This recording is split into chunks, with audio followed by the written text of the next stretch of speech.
তুই কি কিছু দেখছো? সাদা কাপড় পরা। পরে হঠাৎ করে ও আমারে দেখাই দিছে, বাম দিকে একটু তাকাও, কিছু দেখছো?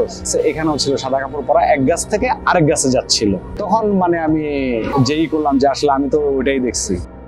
বেসিক্যালি আমরা হচ্ছে কি আমাদের 4-5টা ফ্রেন্ড আছে, তো ওরা সবাই ঘুরতে যেতে খুব পছন্দ করে, তা আমিও পছন্দ করি। তো যখন অফিস থাকে না বা অফিসের যখন ব্রেক পাই তখন কোথাও না কোথাও আমরা যাই।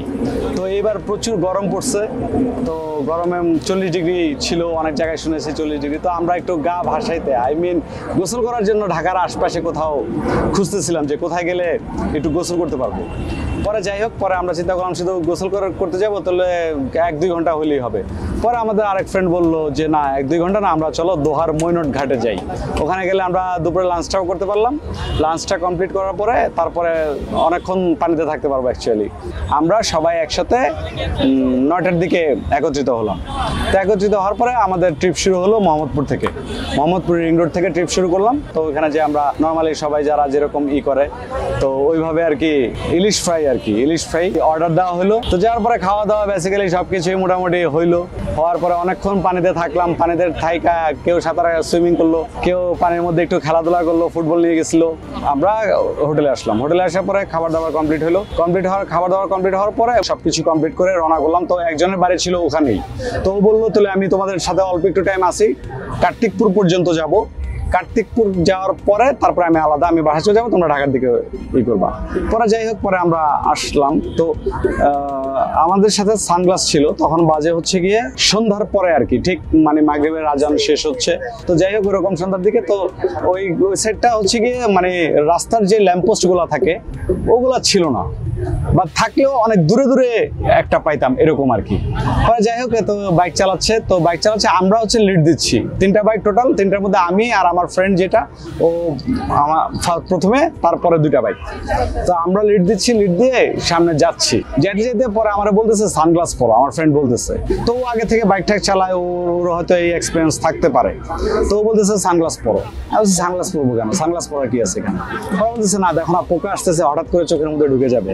ঠিক আছে, পরে যাই হোক, পরে সানগ্লাস পরলাম। একটু পর আমরা কত দূর যাওয়ার পরে 2-3 মিনিট যাওয়ার পরে দেখতেছি একটা গাড়ি যাচ্ছে, মানে খুব মানে রিমোট এরিয়া।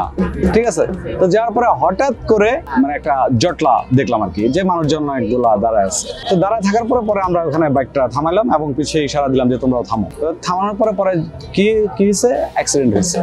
ঠিক আছে, বাইকের সাথে হচ্ছে কি যে ছোট ব্যাটারি চালিত যে অটোগুলো আছে ওইটার সাথে অ্যাক্সিডেন্ট হয়েছে। অ্যাক্সিডেন্ট হওয়ার পরে একজনের দেখলাম যে রাস্তায় পড়ে আছে। তো তখন একটু ভয় লাগলো আমাদের, যে ভয় লেগে গেল যে ঘটনা কি, আমরা তো বাইকে আছি। পরে যাই হোক, পরে ওখান থেকে পরে আমার ফ্রেন্ডটা যে আছে ও শুনতে পাইছে যে একজন স্পট আর আরেকজন হসপিটালে ওকে ঢাকা নিয়ে গেছে। তো তারপরে আমরা মানে ওখান থেকে করে, ও আর বেশি একটা দিল না, আমাকে পাত্তা দিল না। ও বলো ওর তাড়াতাড়ি চল। পরে রাত হয়ে গেছে, তখন মোটামুটি 7:30টার মতো বাজে। তো এমন একটা রাস্তা আছে ওখান থেকে আসার পথে, মানে বসিলাতে ঢুকবো, কার্তিকপুর পার হওয়ার পরে প্রায় 1.5 ঘন্টা না, আর একটু কম হবে, মনে করেন যে 1 ঘন্টার মতো একটা রাস্তা আছে। ওই রাস্তাটা পুরোপুরি নীরব। তো নীরব হওয়ার পরে তো ওই রাস্তার মধ্যে মনে করেন যে ম্যাক্সিমাম টাইম হচ্ছে কিছু ছিনতাইকারী পোলাপান যারা আছে, ওরা মনে করেন যে বাইক ঠ্যাক দেয়, এরকম কিছু আছে আর কি। তো যাই হোক, পরে আমরা বললাম যে সবাই 3জনই একসাথে থাকবা। তো একসাথে থাকবো, কাছাকাছি চালাচ্ছি। তো এরকম করে আমরা 70-এ বাইক চলতেছে। তো 70-এ চলতেছে, তো আমি তো পেছনে বসে, আমি একটু পর তাকাইতেছি, কেন জানি আমার কাছে মনে হচ্ছে গাছের মধ্যে কেউ বসে আছে। ঠিক আছে, এরকম মনে হচ্ছে। তো আমি সানগ্লাস পরা, পোকার কথা বলতেছে। পরে বলতেছে না, পোকার কথা বলতেছে যে এই জন্য সানগ্লাস। আমি মনে করছি যে এমনিতেই হয়তো অন্ধকারে আমি হয়তো উল্টাপাল্টা ভুল দেখতেছি। তো একটু পরে তারা আবার একটু সামনে যাওয়ার পরেই একটা গাছ এমন ভাবে, মানে গাছের অবয়বটা যে মনে হইতেছে যে আসলেই ওখানে কেউ একজন বসে আছে। তখন আমি বলতেছি, কাছে দেখো তো এই পাশে কে বসে আছে মনে হইতেছে।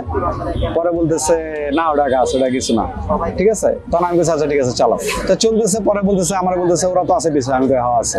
ঠিক আছে, পরে আমি আমার ফ্রেন্ডে বলতেছি আচ্ছা তোমার সাথে একটা কথা বলি, ঠিক আছে, তুমি হ্যাঁ বা না এটা অ্যান্সার করবা। তুমি দেখছো কিনা, আমি জাস্ট মানে এই জিনিসটা বলবো যে তুমি দেখছো কিনা।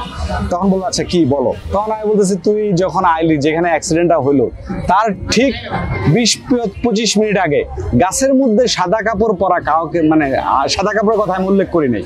আমি বলছি তুই কি কিছু দেখছস যে ওই অ্যাক্সিডেন্ট যেখানে হলো তার কিছু আগে 15 মিনিট আগে, তো তুই কি কিছু দেখছস? পরে ওই ফট করে আমাকে বলতেছে যে চুপ থাক, ওখানে হ্যাঁ ছিল সাদা কাপড় পরা। আমি কিন্তু সাদা কাপড়টা উল্লেখ করি নাই। তখন যখন মানে বললো যে হ্যাঁ মানে সাদা কাপড় পরা, তখন মানে আমি যেই করলাম যে আসলে আমি তো ওটাই দেখছি, ঠিক আছে, সাদা কাপড় দেখছি। তারপরে যেগুলো দেখছি ওগুলো হয়তো ভুল, ঠিক আছে, ওটা তো মিললো ওর সাথে, ঠিক আছে। মিলার পরে তারপরে আমি ওরে বললাম যে, পরে বলতেছে তুই তো বাইক চালাস না। আমি তো বাইক চালাই, আমি রাত বিরাতে তো বিভিন্ন জায়গায় যাই, তো এগুলা দেখা যায়, তো এগুলা দেখলে তোমার মতো তুমি ওখানে আর টাকা পানা, তোমার মতো তুমি যাবা এরকম। তো এইভাবে আর কি ও সামনের দিকে যাচ্ছে। সামনের দিকে যাওয়ার পরে হঠাৎ করে ও আমারে দেখা দিছে বাম দিকে একটু তাকাও, ঠিক আছে। বাম দিকে তাকালাম, পরে বলে কিছু দেখছোস? আমি বললাম না কিছু দেখি নাই। পরে বলতেছে এখানেও ছিল সাদা কাপড় পরা, এক গাছ থেকে আরেক গাছে যাচ্ছিল। ও আমার শরীরে ঘুরে বেড়ায়। রহস্যময় এমন অনেক ঘটনা পৃথিবীতে ঘটে যার ব্যাখ্যা বিজ্ঞান দিতে পারে না। তোমরা কারা যাচ্ছ? আমাদের উঠাও। অবিশ্বাস্য এমন গল্প শুনতে চায় চলতি গল্প বলতে আমাদের সাথে যোগাযোগ করুন। একবার, দুবার, তিনবার। ফোন 0961102759 অথবা ফেসবুকে ইনবক্স করুন।